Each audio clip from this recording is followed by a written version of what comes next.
A very good morning to you. This is the South African Morning. It's a big day. It's a really big day for close to 900,000 matric pupils who will be starting their all-important exams this morning. And if you are one of them and you're listening to us getting ready for school, we wish you all of the best.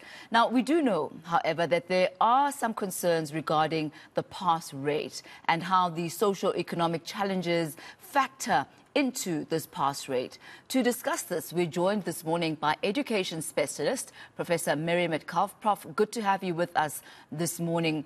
Now, we do know, Professor, that the class of 2023 is the very same class that in 2020 and in 2021 were very badly affected by COVID.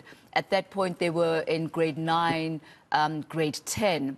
How do you believe that the impact of COVID back then is going to affect their final year paper and, I guess, their state of readiness for these matric exams?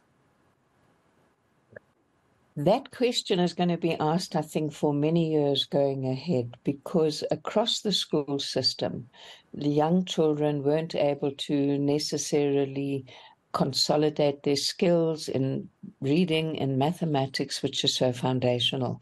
For this class of matric, when they were, as you said, in grade 9, choosing their subjects, that was 2020.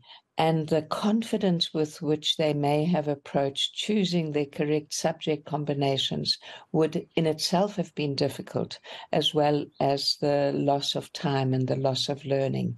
So we mustn't think that because we through COVID or through the worst effects of COVID, that we don't still have lots of work to do in education to help learners catch up what learning may have been lost.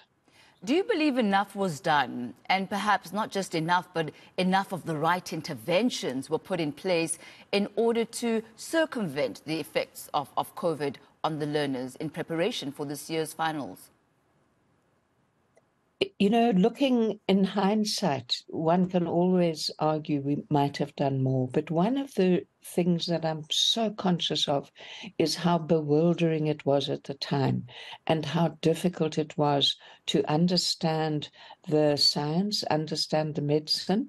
And in fact, we, I think, did the right thing by closing schools in terms of the available knowledge.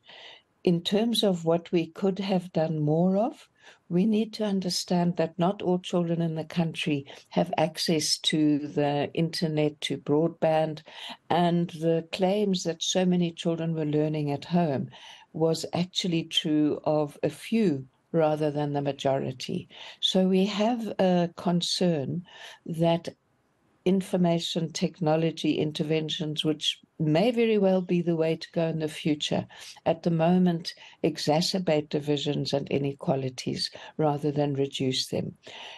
Teachers and principals were working under very difficult conditions, and I think that we did well given the difficulties of the time.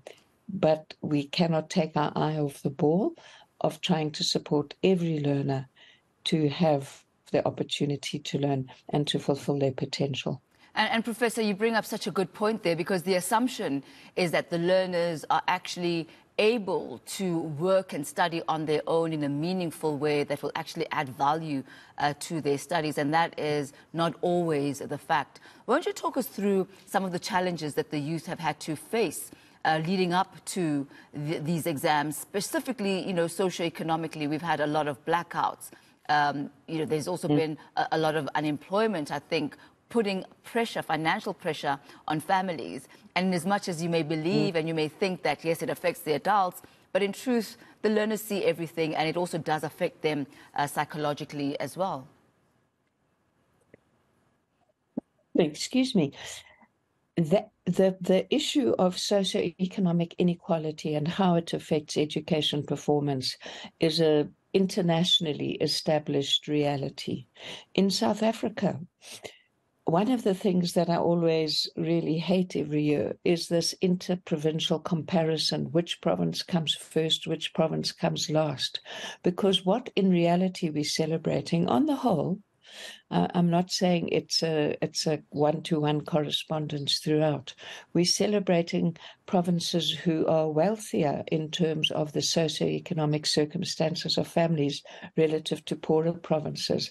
Last year was very interesting like that because the DG made reference in his technical explanation of the results to the extent to which different provinces needed the National School Nutrition Program in the schools. And I've looked up those figures from last year, and it was so interesting, is that 90% of pupils in Limpopo, family circumstances are such that they need the school nutrition program. They're hungry, 90%.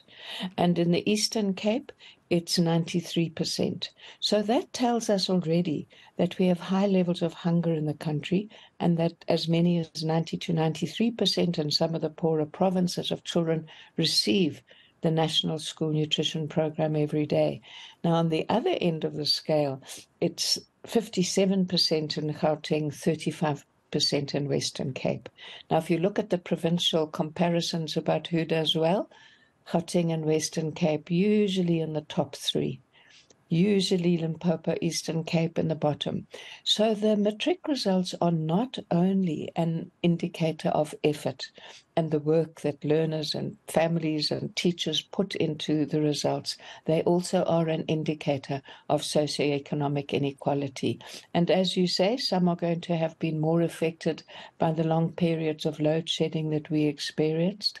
Some families, some areas, perhaps able to bypass in terms of solar, in terms of inverters, and some families really struggling, learners struggling to study for the mid-year exams. Fortunately, load shedding has abated now, and hopefully as learners start writing the language papers this week, and as they start writing for the next 6 weeks, load shedding will be less of an issue. Professor, as I let you go, one quick question. The pass rate last year was 80.1%. What would be your predictions for the class of 2023? Yeah, I've never been happy about making predictions. And I'll tell you why. It's not only that it's like a gamble, but it's also, it makes us focus as a country on the 80% as if this is an indication of how well we're doing. We must move away from looking at matric score, matric overall pass rate, as being this is how we're doing. We need to understand that we lose children before they write the matric, before they write the NSC. We need to be looking at the detail of the differences across the provinces relative to their socioeconomic status. We need to be looking at what's happening with learners in grade 9. We need to have a much more textured look at what's happening in education. So to push always the pass rate as the country got 80%, I don't think helps.